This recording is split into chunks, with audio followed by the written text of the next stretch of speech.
Bienvenue sur l'allumeur de Réverbère.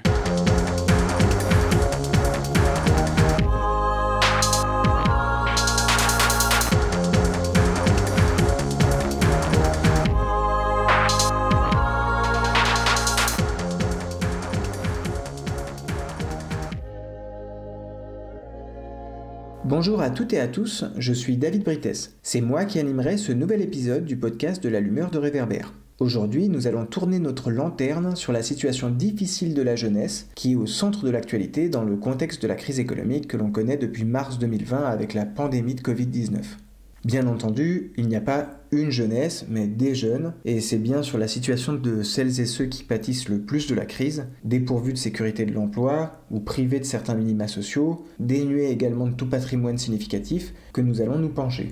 Je commence par vous laisser avec Sabine Aysenan, économiste, chercheuse et maître de conférences à l'Université de Paris, que nous avions eu la chance d'interviewer en visio le 30 mars dernier à propos de la réforme de l'assurance chômage. C'était le 9e épisode du podcast que vous pouvez toujours écouter, notamment en allant sur le site du blog. Ce jour-là, nous avons profité de cet entretien avec Sabine Aysenan pour l'interroger sur le RSA jeune, qui a été au cœur de l'actualité récente à l'Assemblée nationale. Pour rappel, la majorité macroniste a rejeté le 18 février dernier la proposition de loi du député PS Boris Vallaud pour la mise en place d'un minimum jeunesse. La proposition regroupait deux éléments, à savoir un revenu de base ouvert à partir de 18 ans, automatique et dégressif, et une dotation en capital de 5 000 €. Le 23 mars 2021, c'est le député LFI François Ruffin qui déposait lui aussi une proposition de loi visant à étendre le dispositif du RSA aux 18-25 ans, et évidemment son texte a eu auprès des députés LREM aussi peu de succès que celui du député Vallaud. Je rappelais par ailleurs à Sabine Aysenan qu'au sein des économistes atterrés, collectif dont elle est membre, le principe même du RSA jeune ne faisait pas l'unanimité et je l'interrogeais pour avoir son retour sur le sujet, ainsi que son sentiment plus globalement sur la situation de la jeunesse à l'aune de la crise, si tant est qu'on puisse parler de la jeunesse en général. Nous commençons donc avec sa réponse et son expertise. Très bonne écoute!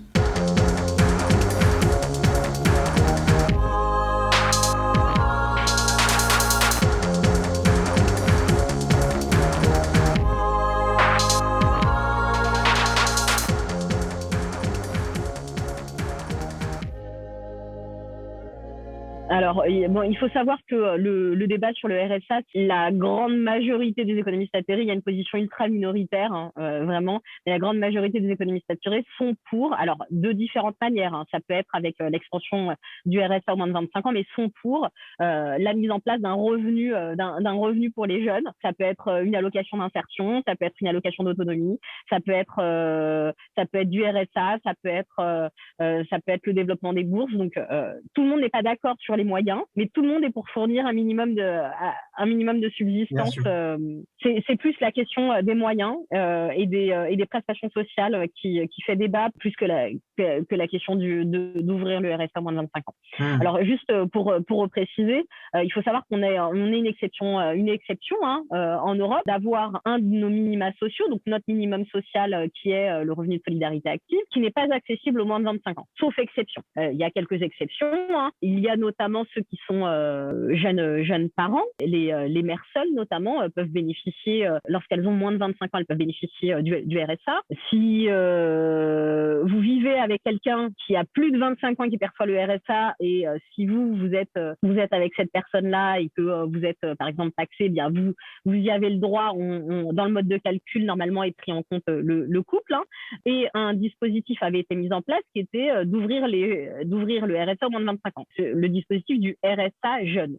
Alors, il faut savoir que très, très peu touchent ce dispositif qui est accessible seulement pour les jeunes actifs qui ont travaillé au moins 2 ans sur les 3 dernières années. Il est réservé donc aux personnes qui peuvent bénéficier généralement du système d'assurance chômage, en fait. Lorsque vous avez travaillé au moins 2 ans sur les 3 dernières années, normalement, vous pouvez bénéficier du système d'assurance chômage. Donc, très, très peu en bénéficient. Donc, au total, parmi l'ensemble des bénéficiaires du RSA, on a presque 2,1 millions de bénéficiaires du RSA en France. On a, au total, avec les jeunes parents, on a 91 000 bénéficiaires qui ont moins de 25 ans. On a très, très peu de personnes de moins de 25 ans qui touchent le RSA et on ne comprend pas pourquoi. Sur quel principe propose l'exclusion des moins de 25 ans de ce minimum social. On peut se poser la question. Pourquoi la France fait-elle office de quasi-exception? Pourquoi les jeunes ne seraient-ils pas aptes à percevoir ce minimum social?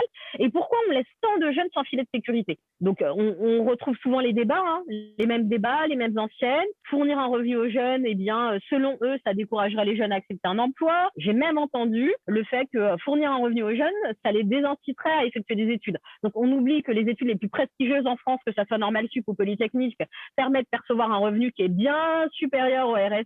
Donc, et pourtant, ça ne les décourage pas à effectuer des études.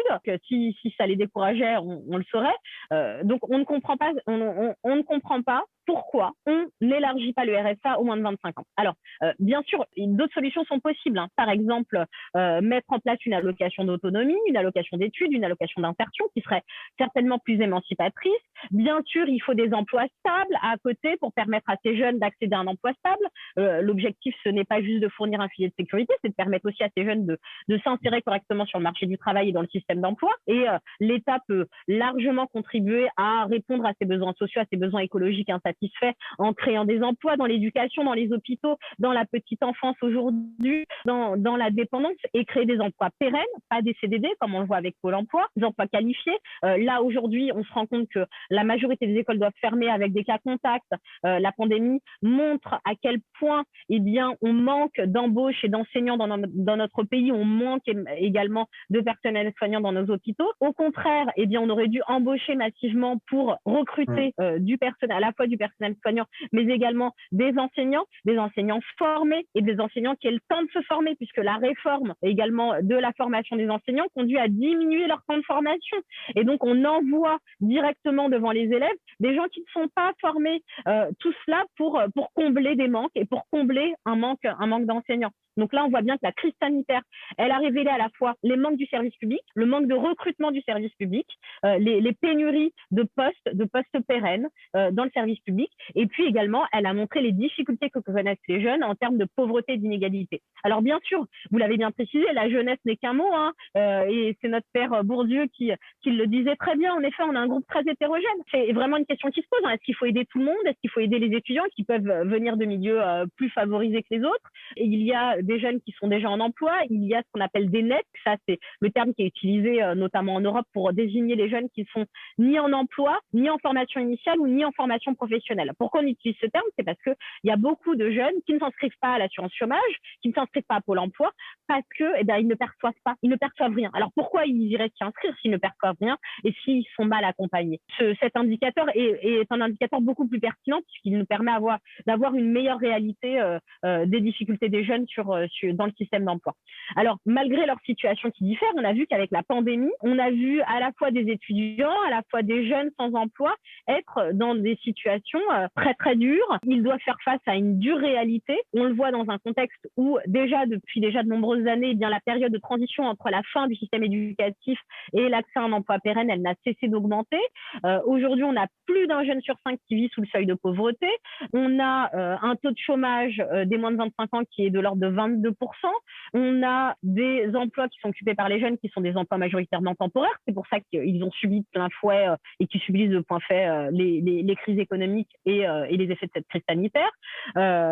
Et les aides financières sont insuffisantes. Donc, d'une part, non-accès au RSA, mais au-delà de ça, si on prend les autres aides qui existent aujourd'hui à l'heure actuelle, ils ont le droit à quoi? Donc, si on prend les jeunes les plus vulnérables, les jeunes les moins qualifiés, qui sont au chômage, qui n'ont pas d'emploi, etc., eux peuvent percevoir ce qu'on appelle la garantie jeune. Donc, la garantie jeune, elle est versée par les missions locales. Donc, il faut rappeler que les missions locales, ce ne sont pas des établissements publics, ce sont des associations qui effectuent une mission de service public, qui sont financés en partie par le Fonds social européen, la région, les collectivités locales, qui doivent à chaque fois aller à la recherche de financement. Et donc, ils n'ont pas de financement pérenne. Donc déjà, c'est un problème. On demande aux missions locales d'assurer un service public d'accompagnement des demandeurs d'emploi et d'accompagnement des jeunes, et on ne leur donne pas les moyens pérennes de mener à bien leur mission. Et là, c'est un réel problème. Donc, la garantie jeune, elle existe, en effet, elle a été généralisée depuis janvier 2017, mais elle ne concerne que les jeunes les plus vulnérables. Elle n'est versée que pour une durée maximale de 18 mois et elle n'a été versée qu'à 100 000 jeunes. On est loin du compte, très, très loin du compte. Pour les étudiants, si on prend ce qui existe actuellement, puisqu'on a vu la pandémie, elle a révélé que nombre d'étudiants devaient aller à l'aide alimentaire pour pouvoir se nourrir, qu'ils ne pouvaient plus faire de petits boulots pour pouvoir financer leur logement, eh bien, en effet, il y a un système de bourse sur critères sociaux qui existe. Mais ce système de bourse sur critères sociaux, si on regarde les chiffres de loin, on voit le premier chiffre. On a plus de 37% des étudiants, environ 38% des étudiants qui bénéficient de ce système de bourse. Alors, on pourrait se dire plus d'un tiers des étudiants bénéficient de ce système de bourse. C'est formidable. Eh bien, on est loin du compte. On est loin du compte parce qu'on a 8 échelons. D'accord? Si on prend l'échelon 0, le système de bourse, il va de l'échelon 0 à l'échelon 7. Donc, on a 8 échelons. Et si je ne me trompe pas, l'échelon 0, c'est on ne paye pas de droit d'inscription, mais on ne reçoit rien. Alors maintenant, on reçoit quelque chose. Alors ça a évolué néanmoins. D'accord. Maintenant, on reçoit environ 100 € par mois. Voilà, pendant 10 mois. Donc auparavant, en effet, il n'y avait que l'exonération des frais d'inscription à l'université. C'est resté sur donc, maintenant, on reçoit quelque chose, mais c'est peanut. Et donc, vous avez donc l'échelon 7 qui permet de recevoir un peu plus, quasiment un peu plus de 500 € par mois, un peu moins de 600 €. Voilà, tout cela pendant 10 mois. Et donc, si on exclut juste l'échelon 0, eh bien, le taux de boursier tombe à 18%. On voit bien que le chiffre, il est vraiment à relativiser. Si on prend les 3 plus gros échelons, 5, 6, 7, qui permet d'avoir une bourse supérieure à 450 € par mois pendant 10 mois, il y en a seulement 8% des étudiants qui en bénéficient. Donc, on voit bien qu'on est loin du compte. On ne comprend pas pourquoi, en France, les jeunes restent exclus d'un filet de sécurité. On remercie Sabina et Senan pour ces éclairages qui nous ont donné une bonne vue d'ensemble des dispositifs existants et de leurs limites pour soutenir les jeunes en situation de précarité. Le 19 mai dernier, toujours en visio, nous avons échangé avec Adrien Liénard, 25 ans, étudiant depuis 2014 et depuis janvier 2021, vice-président de l'UNEF, l'Union nationale des étudiants de France, un des premiers syndicats étudiants. Avec lui, nous nous sommes concentrés sur la situation spécifique des étudiantes et étudiants précaires, sur les réponses apportées par le gouvernement à leur situation et sur les marges de manœuvre, souvent bien minces, dont les syndicats étudiants disposent pour se faire le relais des situations d'urgence et de détresse. Alors l'UNEF, c'est l'Union nationale des étudiants de France. C'est un syndicat étudiant qui est assez vieux maintenant, puisqu'il a été créé en 1907. Et donc l'objectif de l'UNEF, c'est d'accompagner les étudiants qui sont en difficulté dans le cadre de leurs études, mais aussi de se battre et de se mobiliser pour les conditions de vie, les conditions d'études des étudiants, et faire aussi tout ce qui est représentation des étudiants auprès des institutions, que ce soit les établissements d'enseignement supérieur ou le ministère. Là, ces dernières semaines, on a beaucoup entendu parler de la précarité étudiante. On a vu des images d'étudiants qui faisaient la queue aux distributions alimentaires. On a des cas d'étudiants qui se sont retrouvés dans des situations d'isolement ou dans des situations sociales telles qu'on a vu des cas de suicide ou de tentatives de suicide, ce qui dit beaucoup sur le niveau de détresse psychologique des étudiants. J'avais vu en préparant l'entretien, j'avais vu qu'apparemment il y a plus du tiers des étudiants qui étaient salariés au début de la crise et qui ont perdu leur source de revenus. Donc, ça fait une perte de plus de 270 € par mois pour certains. Est-ce que déjà, vous, à l'UNEF, ce phénomène de précarisation des étudiants à l'aune de la crise du Covid, est-ce que c'est quelque chose que vous avez constaté? Alors oui, la crise, elle a fait exploser la précarité, c'est sûr. Par contre, la précarité, elle est pas apparue avec la crise. Et la précarité étudiante, elle était réelle même avant la crise. C'est-à-dire que souvent, avant, on parlait de précarité étudiante, on avait en tête peut-être 2-3 cas un peu spécifiques. En tout cas, le problème, la situation avec la question de la précarité étudiante, c'est que c'est quelque chose qu'on considère dans la société comme étant normal. On considère que c'est normal d'être étudiant et de galérer. Et sauf qu'en fait, pendant la crise, on s'est rendu compte, enfin en tout cas médiatiquement et dans la société, on s'est rendu compte que en fait, la précarité étudiante, elle était quand même assez grave. Même le terme galérer, il est un peu connoté. On dirait que c'est une vie de bohème, alors qu'en fait, ça veut dire se limiter au niveau de la bouffe. Ça veut dire compter ses sous à la fin. Oui, c'est ça. Oui, si je caricature un peu, on considère qu'être étudiant, vivre dans un 9 mètres carrés et manger uniquement des pâtes, c'est naturel. Sauf que dans la réalité, ça ne l'est pas. Et nous, on se bat pour que les étudiants aient de meilleures conditions de vie. Et notamment, chaque année, comme je disais, on fait une étude sur l'évolution du coût de la vie. Et en fait, en 10 ans, le coût de la vie étudiante, il a augmenté de plus de 25%. Donc, il y a eu certes une explosion avec la crise.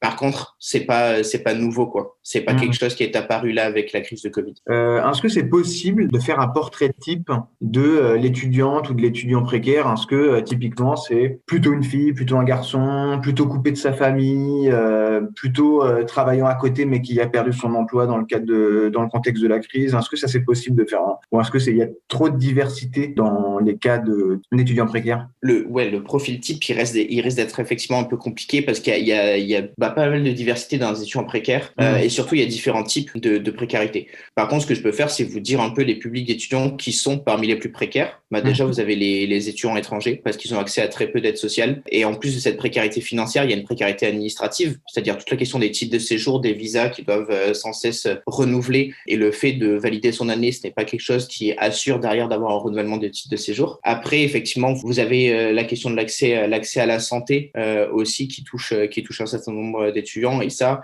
par exemple, quand je disais la précarité, elle est normalisée pour les étudiants, c'est-à-dire on considère que le fait de ne pas aller chez le médecin quand on est étudiant, c'est quelque chose qui est normal parce qu'on est jeune, on est en bonne santé, etc. Sauf que là, avec la crise, on a bien vu qu'il y avait plein de soucis, notamment au niveau de la santé mentale des jeunes. Et donc, tout ça, en fait, c'est des sujets qui touchent la précarité au sens général. C'est-à-dire que la précarité, souvent, on la voit comme on a des difficultés à manger ou à payer son loyer. Mais en réalité, ça se matérialise par plein d'autres choses. Ça peut être la question de l'accès à la santé, ça peut être se priver de culture ou de loisirs, même hors période de crise, des personnes qui n'ont pas l'argent pour faire des loisirs et qui finalement passent toutes leurs études à juste payer leur loyer, se nourrir et qui n'ont aucun divertissement derrière, quoi. Là, il y a eu plusieurs réponses du gouvernement depuis un peu plus d'un an.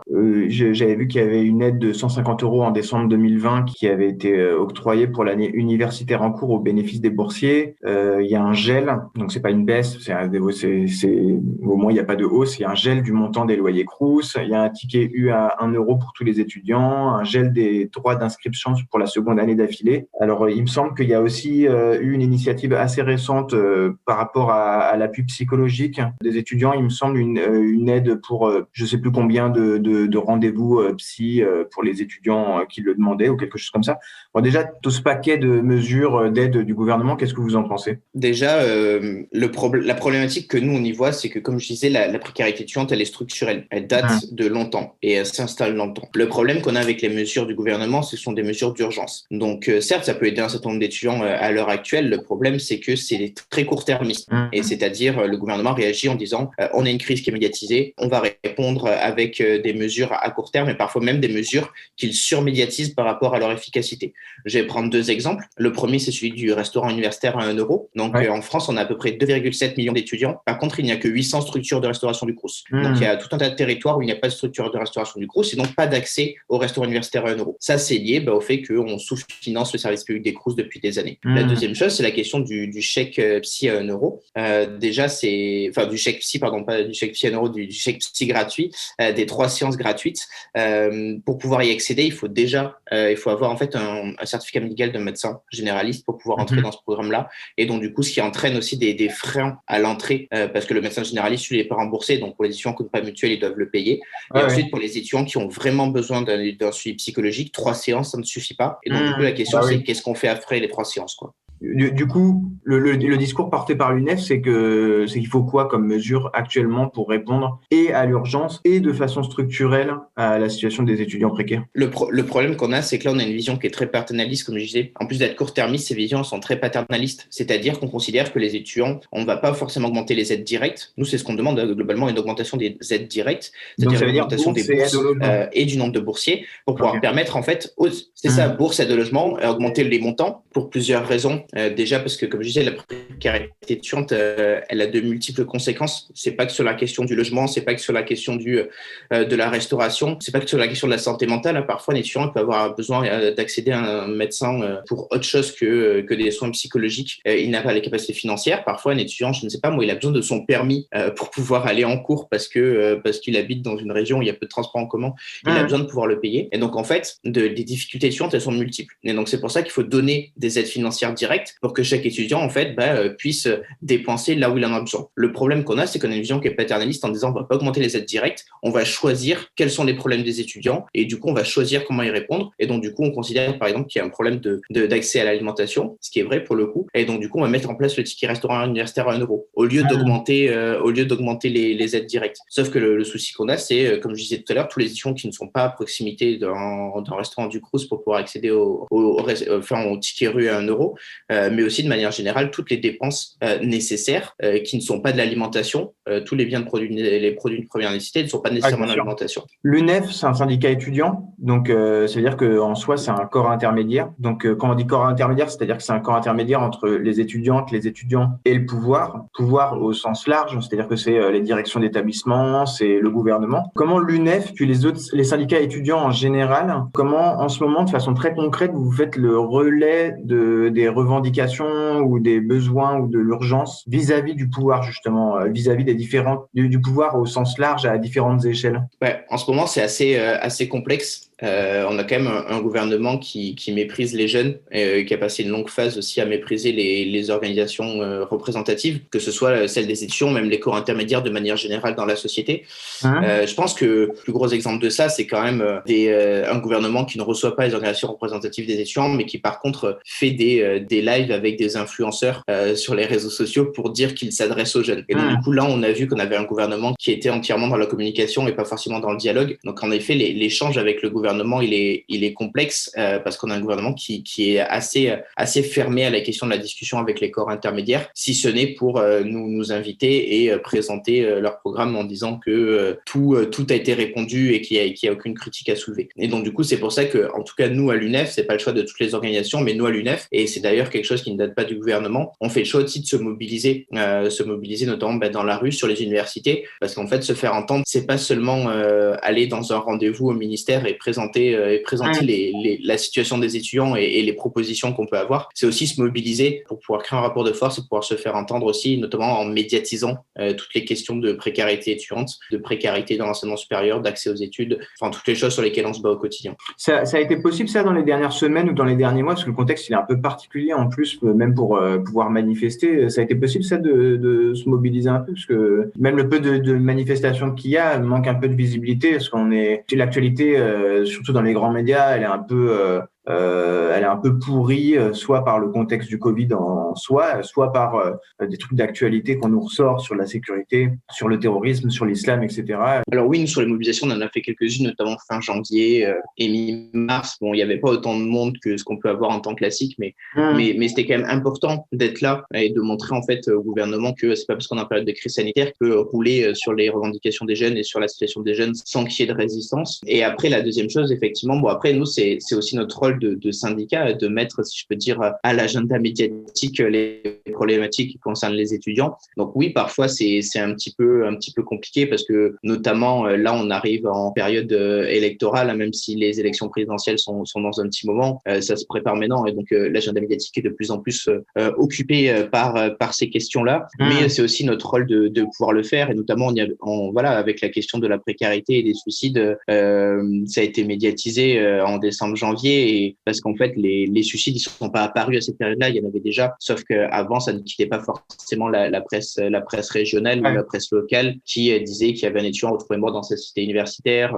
Voilà, les suicides ils existaient déjà avant, juste ça n'avait pas d'écho national nécessairement. Là ça en a eu, toutes les questions de réforme des bourses et tout qu'on porte, la ministre ça fait quand même 3 fois qu'elle a promis une réforme des bourses depuis 2017, on l'attend toujours. Donc tout ça aussi c'est notre rôle de médiatiser ces questions-là. Et enfin par-delà les médias on va dire un peu classiques, il y a tout, notamment les réseaux sociaux qui sont quand même assez forts. Et sur la côté de mobilisation, on a pu voir effectivement que sur les réseaux sociaux en période de Covid, c'est aussi quelque chose qui était important de mobiliser. Nous, ça nous a permis de toucher beaucoup d'étudiants et on va dire, de regrouper un peu toute la colère qu'on peut avoir en tant qu'étudiant par rapport à notre situation. Et ça permet aussi d'interpeller justement des médias qui voient qu'il se passe quelque chose sur les réseaux sociaux. Ça a été le cas notamment, l'exemple type de ça, c'est la mobilisation des BTS pour le contrôle continu ou encore des étudiants en santé sur la question de la réforme de santé. Donc tout ça, c'est des réformes qui sont apparues, des mobilisations qui sont apparues sur les réseaux sociaux et qui ont pu avoir des relais médiatiques et donc des réactions politiques justement grâce à cette mobilisation sur les réseaux sociaux. Au-delà du rôle de relais de l'UNEF et puis du rôle en termes de mobilisation, est-ce que l'UNEF et même d'autres syndicats travaillent sur le terrain pour chercher des solutions ou développer des formes de solidarité avec les étudiants les plus en difficulté? Est-ce qu'il y a un travail un peu plus social que politique? Alors oui, déjà nous, ça fait très longtemps qu'on accompagne les étudiants qui sont en difficulté, c'est-à-dire c'est un peu le rôle de syndicat classique, un étudiant qui va être soit en difficulté financière, soit qui peut avoir une problématique envers son examen par exemple, envers son examen, envers son établissement de manière générale. Nous, on est là, on fait ce rôle de représentants syndicaux, de l'accompagner et de le défendre. Par contre, avec la crise, on s'est mis à développer des actions qu'on ne faisait pas nécessairement avant, notamment les distributions alimentaires et tout l'accompagnement social qu'il peut y avoir derrière aussi pour trouver des aides, pour essayer parfois de trouver un logement, parce qu'on a des étudiants qui aussi dorment dans leur voiture. Et donc tout ça, en fait, c'est des choses qu'on ne faisait pas avant, parce que nous, on considère que c'est pas notre rôle de syndicat, en fait, c'est le rôle du service public de faire en sorte que les étudiants, si je peux parler un peu franchement, qui ne crèvent pas de faim dans leurs amphis, quoi. Ça, c'est le rôle du service public, c'est le rôle du gouvernement. Malheureusement, vu que le gouvernement, il ne le fait pas assez et qui s'y intéresse uniquement quand la question est médiatisée, parce que ça aussi, il faut le rappeler, hein, le gouvernement, il a mis en place quelques mesures avec la médiatisation de la précarité. Par contre, toute sa politique depuis 2017, c'est de précariser l'enseignement supérieur. Étant donné que le gouvernement ne répond pas à ça, c'est les organisations étudiantes qui sont obligées en fait de bénévolement s'organiser pour éviter que les étudiants crèvent de faim.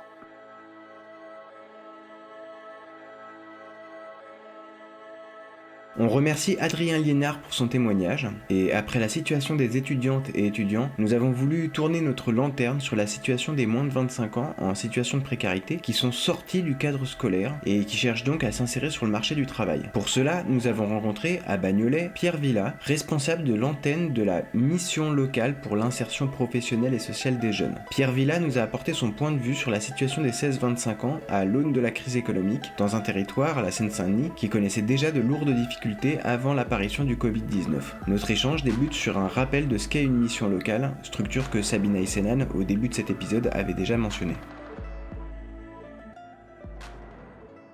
Alors, une mission locale, c'est une association qui a une délégation de fait de service public, qui est membre du service public de l'emploi avec Pôle emploi et l'AFPA, et c'est une structure qui met en œuvre les politiques publiques en matière d'insertion sociale et professionnelle des jeunes de 16 à 25 ans déscolarisés, en tout cas qui ne sont plus à l'école pour une raison ou pour une autre. Voilà, ça c'est l'objet principal des missions locales, puisque il y a des missions locales partout en France. Voilà, il y a à peu près, je crois, entre 450 et 500 missions locales en France. C'est le chiffre que j'avais vu aussi, pour 5000 points d'accueil. Ici, j'avais vu qu'il y avait plus d'1 million de jeunes de 16 à 25 ans qui étaient accompagnés par les missions locales chaque année. Ici, à Bagnolet, est-ce qu'on sait combien de jeunes sont accompagnés chaque année ? Oui, par exemple en 2020, alors je n'ai pas le chiffre à l'unité près, mais c'est entre 1000 et 1100 jeunes qui ont été accueillis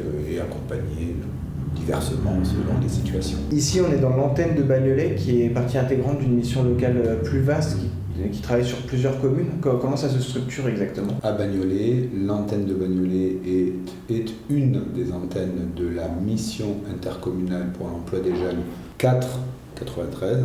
4 parce qu'il y a 4 communes qui composent le territoire de la mission locale, et ces 4 communes sont Bagnolet, Montreuil, Noisy-le-Sec et Romainville.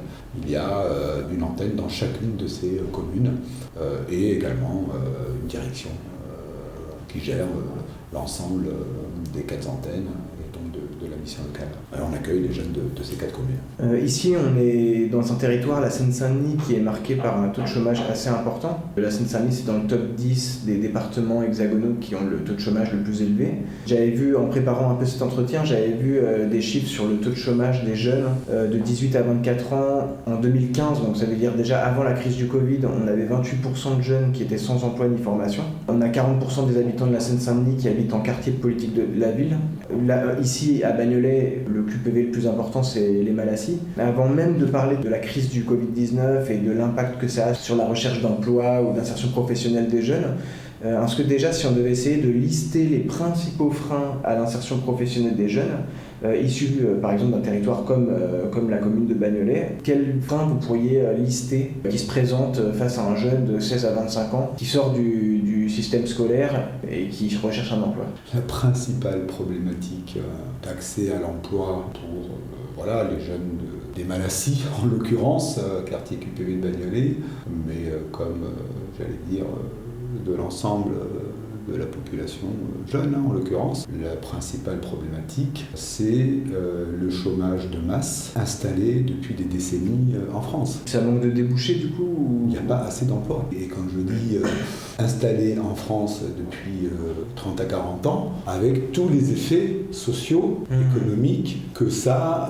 a construit dans les familles, dans les foyers, pour les parents, pour leurs enfants, avec une déstructuration, je ne sais pas comment le nommer précisément, mais un rapport au travail, un rapport qui s'est dégradé du fait de la dégradation de l'emploi. Je pense que c'est ça les principaux problèmes. Quand vous avez des familles, des quartiers, on va dire ouvriers employés, principalement, pas que évidemment, mais bon, c'est quand même cette population-là qui est lourdement impactée par le chômage, par l'absence d'emploi. Quand vous avez cette population-là qui, dans les familles, dans les foyers, passe de situations précaires en chômage, d'emplois mal rémunérés, en licenciement, et que ça s'installe dans la vie des gens, eh bien, dans un contexte où il y a un chômage de masse, ça crée un rapport, j'ai envie de dire un rapport à la vie active, qui, quand on apprécie ce rapport indépendamment du contexte, crée effectivement des situations où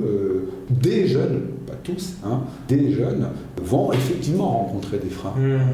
Après, sans doute comme vous, moi j'entends plus ou moins régulièrement, pas dans le cadre de mon travail, mais par ailleurs dans la vie, et puis sans doute vous l'entendez, si telle personne ne travaille pas, c'est parce qu'elle ne veut pas travailler. Ouais. Bon, voilà, c'est un discours. Elle n'a qu'à traverser la rue pour Oui, aller voilà, chercher c'est le travail. ça, c'est parce qu'elle ne veut pas travailler.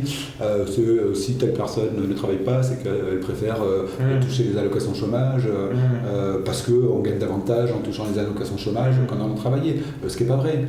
Bon, voilà, qui plus est quand on parle des jeunes, parce que les jeunes sans activité, sans emploi, plus précisément, j'ai pas d'éléments statistiques, mais c'est les moins de 25 ans, mais c'est une minorité, petite minorité de jeunes qui bénéficient d'une allocation chômage. De toute façon. Voilà, sur les plus de 5 millions de personnes inscrites à Pôle emploi, vous en avez 40 à 50% qui touchent une allocation. Et chez les jeunes, ça doit être encore beaucoup moins que ça. Étant entendu par ailleurs que pour ce qui est par exemple de Bagnolet, nous on accueille 1000 jeunes à peu près par an, et vous en avez 40% à peu près qui sont inscrits à Pôle emploi. Vous avez tout un tas de jeunes qui échappent à la statistique. C'est énorme, c'est énorme, mais ils échappent à la statistique parce qu'ils n'y sont pas inscrits, parce que ils estiment à tort ou à raison que ça ne leur apporte rien. De fait, ça ne leur apporterait pas une allocation chômage parce qu'ils ne réunissent pas les conditions pour pouvoir en bénéficier. En plus, vous avez, donc, comme je le disais, des jeunes qui ne vont pas s'inscrire à Pôle emploi, et aussi, et en nombre non négligeable également, vous avez des jeunes qui vont s'inscrire, mais pour rester inscrits à Pôle emploi, il faut pointer, qui vont se lasser, qui vont considérer que ça ne leur apporte rien, à tort ou à raison, qui du fait aussi, les agents de Pôle emploi, ce sont les partenaires de la mission locale, et on travaille le mieux possible avec eux. Mais l'institution Pôle emploi, c'est pas évident pour les demandeurs d'emploi quand même. C'est pas évident. Moi, je me souviens d'une époque sur mon territoire ici, il y avait une agence Pôle emploi à Bagnolet. Il y en a beaucoup qui ont fermé sur le territoire. Sur l'île de France, je crois qu'on est passé de 250 agences à 125. Il y a eu une réduction du nombre. C'est pas proportionnel à la baisse du demandeur d'emploi, donc c'est un peu. Non, il y a eu un plan de modernisation. Bon, voilà. Un plan en fait de rationalisation. Un plan de suppression, de dégradation du service public de l'emploi. Donc tout a été regroupé à Montreuil, l'agence de Montreuil, la direction, et puis Pôle emploi, au-delà de la direction de Montreuil, a réorganisé l'activité. Et la relation à Pôle emploi des demandants d'emploi, tout âge, et en particulier les jeunes, est rendue plus compliquée. Vous allez le matin à Pôle emploi à Montreuil, vous avez 100 mètres de queue avant de pouvoir accéder à l'agent d'accueil. Donc si ça ne vous rapporte pas derrière une allocation ou une recherche efficace d'emploi, si ça ne vous offre pas un service qui vous est utile, pourquoi vous iriez? Et ce phénomène-là, chez les jeunes en particulier, il est massif. Est-ce qu'on peut déterminer un profil type? Par exemple, le public que vous voyez, les 1000 jeunes à peu près qui passent à la mission locale chaque année, est-ce que c'est possible de faire un profil type ou est-ce que c'est trop divers? Grosso modo, sur le niveau de qualification, part la plus importante des jeunes ont un niveau bac général, bac pro, professionnel, bac technologique, obtenu ou pas. Ce niveau-là représente la part la plus importante des jeunes qu'on accueille. Alors, je ne sais pas, sur les 1000 jeunes, ça doit représenter 30, 40%, quelque chose comme ça. Après, on accueille aussi des jeunes qui ont un niveau inférieur, arrêtés en 3e ou en première année de bac pro. Après, sur le profil, sociologiquement parlant, c'est des enfants de familles d'ouvriers et d'employés, principalement. Pas que, mais principalement, parce que c'est à l'image de la population de la ville. Et ce sont des jeunes qui ont besoin du service public que nous sommes, en tout cas de l'activité de service public que nous menons, pour les aider dans leur démarche, parce que dans les exigences dans le rapport au travail, du marché de l'emploi, c'est des personnes qui n'ont pas de réseau, qui ne savent pas trop comment faire, qui se demandent à quelle porte frapper. J'ai rencontré régulièrement depuis le mois de mars 2020 des jeunes qui ont perdu leur emploi en raison du Covid.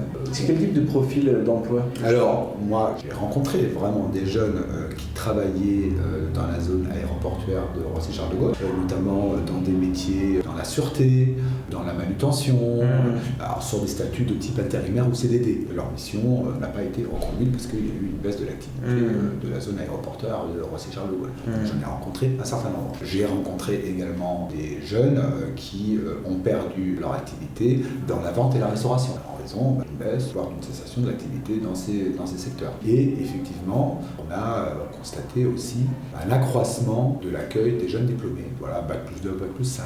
On a constaté ça, des jeunes qui avaient terminé ou étaient en voie de terminer leurs études et qui se retrouvaient dans des situations sociales compliquées parce que beaucoup d'entre ces personnes-là cumulaient études et jobs. Donc se sont retrouvés sans job et se retrouver dans des situations sociales compliquées. Moi, j'ai eu à recevoir quelquefois des personnes qui terminaient leurs études, qui les avaient terminées, qui étaient par exemple en colocation et qui n'avaient plus de revenus pour payer le loyer, pour manger. Des personnes qui m'ont dit ça fait 2 jours que je ne mange pas. Enfin, c'est hallucinant. Donc là, ces personnes-là sont demandeuses d'aide sociale plutôt que... Oui, parce qu'ils sont dans l'urgence. Parce qu'ils sont dans l'urgence. On a des dispositifs, nous, pour répondre à ces situations-là. Vous pouvez en lister quelques-uns des dispositifs ? Par exemple, toutes les missions locales sont en mesure, et le font, et doivent même proposer ce qu'on appelle le PACEA. Le PACEA, si vous voulez, PACEA, c'est entre guillemets une contractualisation administrative de la relation entre le jeune et la mission locale. Voilà, donc on contractualise administrativement, c'est validé par la mission locale, c'est validé par le jeune, c'est validé par les services de l'État. Et le fait d'être dans ce dispositif peut nous permettre, nous, mission locale, peut permettre aux jeunes de demander une aide financière qui est plafonnée annuellement à 2500 € par an, près. C'est 2500, c'est plus que ça, c'est 2900 et des poussières sur un an. Est-ce que les pouvoirs publics au sens large, c'est-à-dire à toutes les échelles, il y a une réponse pour apporter un soutien aux missions locales ? L'État a mis davantage de moyens à la disposition des missions locales. Jusqu'en 2020, l'enveloppe sur le papier disponible pour chaque jeune était de 1500 € par an. L'État a doublé l'enveloppe par an par jeune. C'est de 1500 à 3000. 3000, c'est pas énorme, enfin, l'enveloppe a été doublée. Il y a la question de la garantie jeune, donc peut-être vous avez entendu parler. Oui, justement, je voulais vous... Voilà, donc la garantie jeune, c'est un dispositif maintenant qui a été étendu à toute la France, à toutes les missions locales. L'expérimentation a commencé en 2014. Okay. La mission locale de Carcassonne. Ça a été progressivement étendu et je crois que la généralisation date de 2017-2018. Donc toutes les missions locales font de la garantie jeune. Vous pouvez décrire La garantie jeune, c'est un accompagnement. C'est individualisé. C'est collectif et individuel. Okay. Voilà, ça dépend des missions locales, mais en général, c'est collectif et individuel. D'accord. Il y a des ateliers collectifs, il y a du suivi de l'accompagnement individuel. C'est sur combien de temps ? Sur 12 mois maximum. On y rentre sur constitution et validation d'un dossier qui réunit un certain nombre de pièces. Et c'est un accompagnement avec l'objectif de conduire, permettre d'amener le jeune à l'emploi ou à la formation qualifiante. Voilà. Et dès lors qu'on rentre dans ce dispositif, chaque jeune, chaque mois, reçoit 497 € par mois. Nous, notre mission locale à l'échelle intercommunale, jusqu'en 2020, on avait 530 places, on va dire, objectif, 530 places qu'on atteignait. Là, en 2021, l'État nous a demandé, nous oblige, on on est sous la tutelle de l'État, des communes, mais c'est l'État quand même qui donne le là. Et l'État nous a fixé de nouveaux objectifs. On passe de 530 sur notre territoire à 1048, donc avec des moyens financiers supplémentaires. Par ailleurs, le statut associatif nous permet de répondre à tel appel à projet, tel autre appel à projet, et dans la période, il y en a eu un certain nombre. De la région ou de l'EPT? Par exemple, du département. L'an dernier, et il l'a renouvelé cette année, fait un appel à projet qu'il appelle Plan Rebond, à destination des associations de l'ESS, l'Union sociale et solidaire. On en a bénéficié l'an dernier, et là, on devrait en principe à nouveau en bénéficier cette année, dans des proportions qui ne sont pas négligeables, et qui nous ont rendu bien service déjà l'année dernière. Okay. Donc, qu'ici, le projet qu'on a déposé là, auprès des départements et retenu, va nous rendre un grand service encore.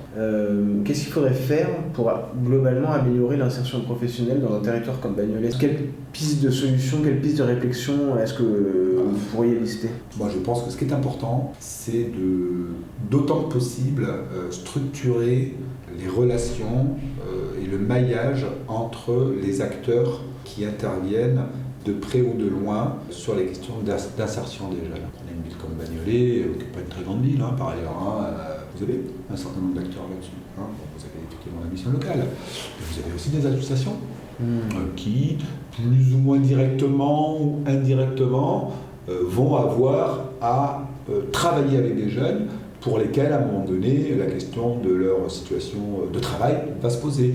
Et ces acteurs-là vont pouvoir intervenir sur telle chose, sur telle autre chose, et même y compris des services municipaux. Je pense au centre socioculturel. Il y en a 5 à Bagnolet. C'est important, 5 centres socioculturels pour une ville de 36 000 habitants, c'est même très important. Ils ont à faire un certain nombre de choses, ils rencontrent des publics. Il y a des liens aussi avec le collège ou le lycée, ça... Collège, non.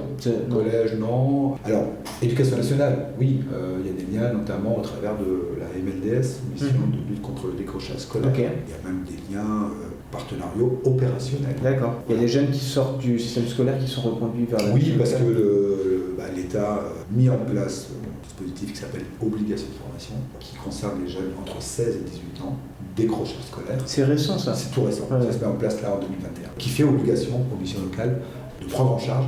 On copilote avec la MLDS sous dispositif. À l'instant, vous parliez de la nécessité de renforcer les liens entre les différents acteurs qui travaillent sur la question de l'emploi. Aujourd'hui, c'est quelque chose qui manque un peu? Disons, si vous voulez, que oui, je pense que ça manque. Il y a d'ailleurs une réponse publique à ça. Je ne sais pas si vous avez entendu parler du PRIGE, Plan régional d'insertion jeunesse. C'est organisé par l'État ou c'est l'État. Non, je ne connais pas. C'est récent aussi? C'est assez récent. Qui pose ce diagnostic et propose dans les territoires de mettre sur pied une coordination des acteurs de l'insertion pour un meilleur accompagnement, etc. L'État y met quelques moyens financiers. C'est déjà un peu opérationnel? Alors non, c'est en cours sur notre territoire. Okay. C'est en cours de discussion avec les différents acteurs, Reste Ensemble, municipalité, mission locale.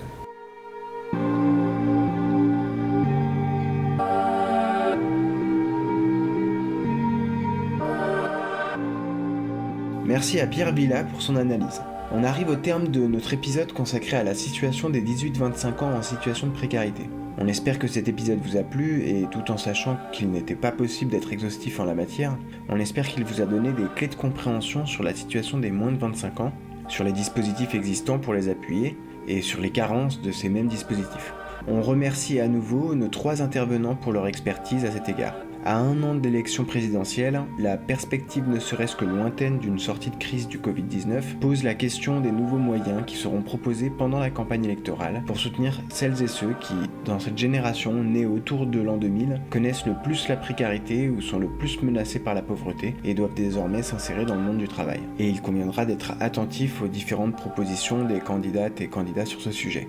À bientôt et gardons nos lanternes allumées.